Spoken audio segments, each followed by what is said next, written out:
that you can finally put some words to what you feeling. I pray for your success, I pray you don't forget your mission. I wish you no regrets, I wish you life without a limit. Life without a limit, yeah. I pray for your healing. I pray that you can finally put some words to what you feeling. I pray for your success, I pray you don't forget your mission. I wish you no regrets, I wish you life without a limit. Life without a limit. Welcome to The Globe is Real with my girl, Songbird, and my girl, Francie. Hi and hello. We are so excited to have you here. I do want to tell you guys in the beginning of this episode, we are issuing a trigger warning. Yes. We are going to be talking about some very heavy and deep themes, and this is not for everyone. We encourage you to definitely go get help if you haven't sought help as of yet. We're going to get into this conversation. We are discussing none other than P. Diddy and domestic violence and sexual assault, actual assaults.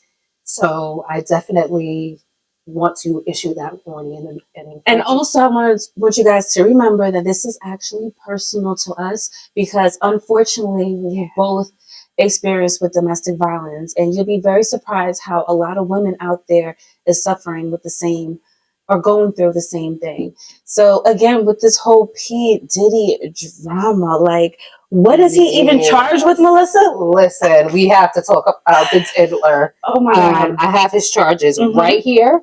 The indictment from the U.S. Attorney's Office in the Southern District of New York charges Cohen with 3 counts of racketeering, conspiracy, sex trafficking, and transportation to engage in prostitution. If convicted, he faces a sentence up to life in prison. So this is definitely serious. Like she said, it's personal to us. Yes. Having been unfortunate survivors. I'm not going to call us victims because we are not victims. We are survivors of domestic violence. I spoke briefly previously on why you hear break in my voice, and that was due to domestic violence. It's a difficult thing to talk about or to face at times. It's not something I can ever run away from because I hear it every day when I wake up, or if I speak, or if I'm trying to communicate. And sometimes I'll be frustrated because I am having a hard time communicating, or people are like, "What'd you say?" And it just reminds me of something that was taken away from me by someone who just was not a good person. Almost like a visual scar, like something that to unfortunately remind you of what happened. Yeah. You know, that's hard. How long ago did it happen again? 2018. Oh, wow. So long, but not long. You know, there was an entire about year and a half that I couldn't speak at all.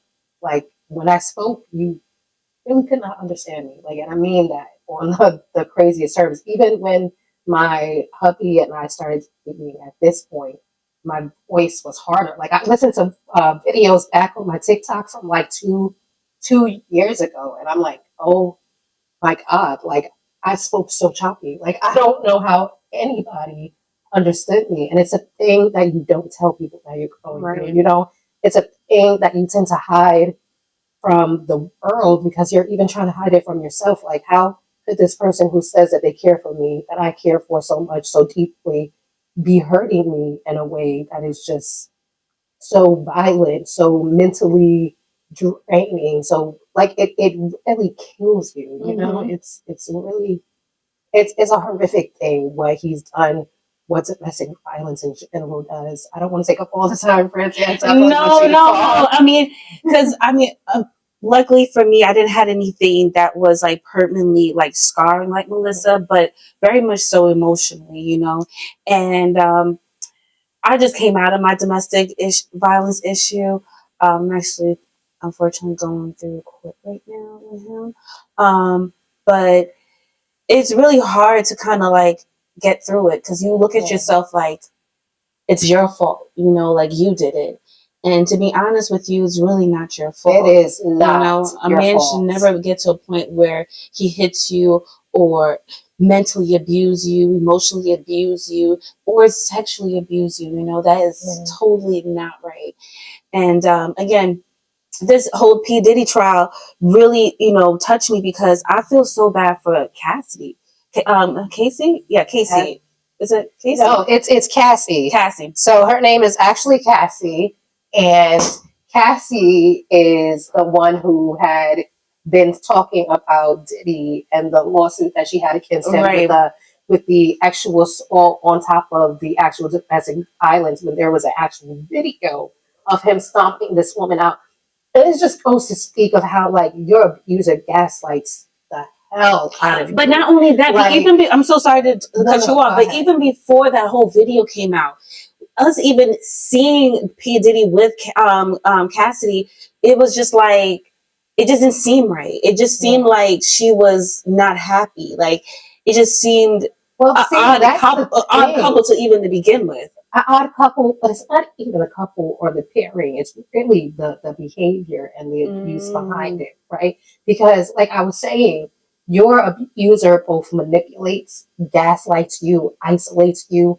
I had my abuser literally tell me that he knew that he could take advantage of me in that way because he knew that the people around me did not care, that my family did not care. These are things that they prey on. It's Mhm. women who have this void inside of them, feel this Mhm. type of brokenness, want this love, want this Mhm. connection. And there Mhm. is absolutely nothing wrong with you Yeah. wanting those things. I want to make Mhm. that absolutely clear. Yeah. There is nothing wrong with wanting it, with even having it. But when you have it from an unhealthy soul, from someone who will just take from you, from someone who does not love themselves, so they cannot love Mhm. you, they Devalue use you. every single Yes, thing to it's so devalue true. you. And Every it's so single crazy. thing. They do the same thing because you just saying that just makes me feel like I've been through the same thing with my Yeah. with my ex, you know. And Yeah. it's I know I'm getting emotional right now, but it's really Yes. hard for us women to really get through it, and actually seek the help and get out of the situation because at the end of the day, it's Yes. not your fault. And to build yourself back up. So one, I want to show so much love to Cassie because it is a hard thing. I know because I've been there and now I'm in the position to help other women to get out of these things, out of domestic violence, sexual assault, things of this nature, so that they are able to understand, no, it's not your fault. Mm-hmm. Something happened to you. You were a victim of something, but you are a survivor, an overcomer. Mhm. These people do not own your identity. The thing that happened to you does not own you. It is not your identity. And I want to say that over and over and over again. I don't know who needs to hear this, but it is not your identity and it is not your fault. Right. Please get help. There are hotlines we're going to put at the end of the Yes, show there's and gonna be. throughout the show. Mhm. This is really hard because I feel like it's hard not to even like get emotional when you're talking about these things because it really affects every single part of you mentally, emotionally, spiritually, and it takes so much courage Yeah, it and does. so much strength and so much support It does. to It does. get yourself up out of these places. So please seek help. Please know that we are here for you. We are a safe space. We love you. And thank you so much for watching. Unfortunately, we have to end the show. Yes. But, again, thank you for watching and stay tuned for the next episode next week. We'll be back. Cheers. If you are dealing with domestic violence issue, you are not alone. Please call 1-800-799-7233 or call the New York-based one at 1-800-942-6906. Remember, you are not alone. You can trust in me. I can. You said